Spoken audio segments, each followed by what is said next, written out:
Hey today. Hello guys. So today we're going to be doing a video on me watching my fursuit tail that I have. And yeah, I hope you're enjoying this. And yeah. So first up, well, you need the first few things. First, you'll want yourself a nice big tub or a container that you can wash your fursuit or fursuit parts in.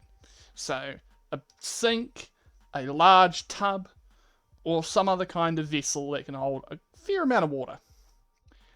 Make sure you do this in an area that it doesn't matter if you spill some water around, such as a bathroom or a vinyl floored area, or perhaps even outside on a good day. So, you want to first fill your sink or vessel with water. Now, I used lukewarm water, not cold, not too hot that it's going to cause any damage to the fur. So, just warm enough that it should help with making the soap work better. Then I grab myself some soap and pour it into the water and mix it around. Once done, you want to take your fursuit tail and just plunge it on in and just give it a gentle squeeze and push it down into the water. This will get the water inside of it and make sure it gets all the dirt out from inside of the tail. So this helps also with cleaning all the fabric inside and makes it smell a lot better. And once this is done, let it sit in the water for a little while to soak. This will help with the fursuit being much more cleaner, and it also will get any oils and other stuff out of the fur and all the other bad smells that no one wants to smell. A musky husky.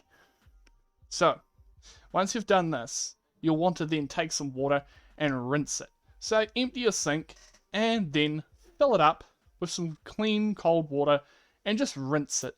Just give it a good squeeze and gently get the water in, and this will rinse out any other dirty water out of it. Once this is done, what you want to do is strain it. This is what the basket is for. I should have probably mentioned that before. You will need a basket. I used a shopping basket because it's quite convenient and it also has good handles. I don't know how we ended up with it in our possession, but oh well. Anyways, so what you want to do is take that basket and put your tail in it. Gently lift it up, make sure you support it and don't rip the tail or any other parts of the fur. Make sure you give it a good squeeze out before lifting it. That helps a lot. What I did was I then gently shook the container up and down, and a lot of the water comes out of the fur. Then I took it outside and gave it a good, I gently swung it around, kind of demonstrating in this video here, to get most of the excess water out. Once this is done, then you want to hang it up somewhere. I ended up hanging it on the first out on this little kind of rack, but it didn't really work that well, so I ended up hanging it on our clothesline.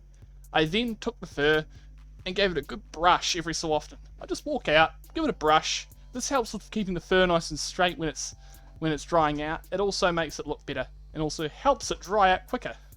It took about most of the day and took most of the rest of that day, and then once the next day it was mostly dry. After a bit of sun sitting in the sun, it dried out quite nicely. After a good combing, the fur looks beautiful and is ready for use again. So this is just how I was told to clean it. Just lukewarm water, give it a good soak, gently squeeze it, and that helps a lot with getting the fur looking brilliant.